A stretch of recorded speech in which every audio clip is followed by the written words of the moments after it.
Twilight. No, not the vampire series, which is pretty awful. I did watch them all. No, this is Star Trek Enterprise Season 3, continuing my reviews of all the Star Trek Enterprise episodes in order. We're going to talk about this using my patented space system: story, pacing, artistry, characters, enjoyment. Each category gets a score between 0 and 2. 2's the best you can get. This is one of these weird episodes where I actually like this episode, but it's not like super awesome or really great or anything. So it's going to get a decent score, not a big score, but I don't want you to take away from this video that I didn't like this one. It's fine. It does feel more like a regular Star Trek episode. The only problem is that they're not going to stick to anything from this because the nature of this episode, it's going to just get reset at the end. So again, you're just watching it play out. That said, I'm going to give the storyline a 1. 1 out of 2. It's fine. Archer has some sort of anomaly or some sort of virus, and it's like, and he basically, it's like Memento. He can't keep any new memories, so he forgets everything. The show spans over years. It's like a decade later. He meets everybody. They're all older, and to him, it's only been like a few hours. T'Pol's been taking care of him. Turns out that if you can destroy this virus inside, it's almost like a temporal thing where it resets time. It's a bit lazy. I don't know how that works. Like, so if I have a disease, it's like my disease is the entire universe. Like, I can reset the universe. It's just weird. I'm giving it a 1 because I still kind of like the idea. I just didn't feel like it kind of made a lot of sense, really.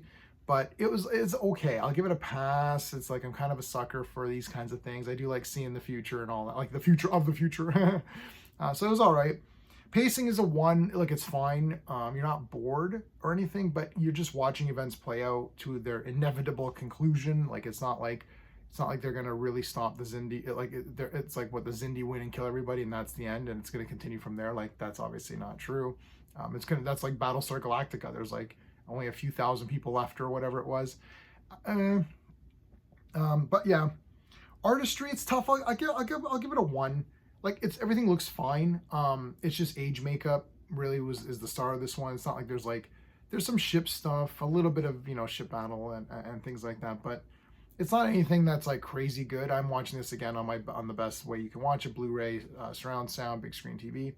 But and everything looks fine. A 1 means it looked good. Like I'm not saying this sucks or whatever. Like everything looked fine. So the big thing is the characters. I'm gonna give the characters a 2 because I love these characters. Even though I'm not dying over this season 3, there's still good ones in there. I do like the performances here. I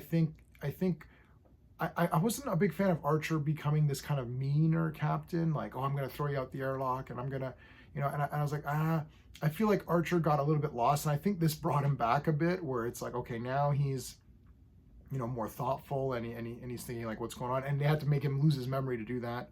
I like T'Pol a lot in this one. She's been taking care of him this entire time, and she kind of loves him, sort of.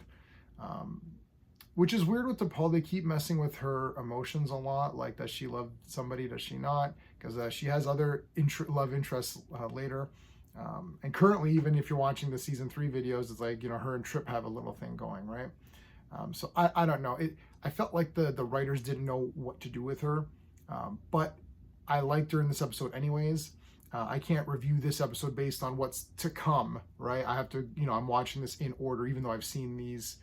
This is my third go around with Enterprise. I like Archer, I like Trip, I like all the characters in here. It's really mostly T'Pol, who's the star of it, and of course Archer, because he's having the affliction. But still, I like everybody. Enjoyment factor, I'm going to give it a 1.5, and the only reason I'm giving it a 1.5 is that I actually like the episode. I don't want you to think that I don't like it. It's just one of these ones that you watch it play out, and then it is what it is. And those are fine, and if they play out nicely, like, obviously, Kirk is never going to die in Star Trek, right? But you don't know, other people might die, but also the way they wrote the stories is that it's interesting to watch them play out, and even if you've seen them multiple times. I think if you've seen this one multiple times, you could probably just skip it. It doesn't really have anything to do with the Xindi, which is fine. I prefer standalone episodes. Don't get me wrong. I actually prefer standalone episodes.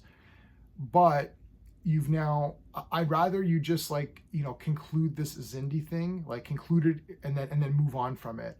Because now it's almost like I got to remember, because I'm not really interested in the battle tactics and the war tactics.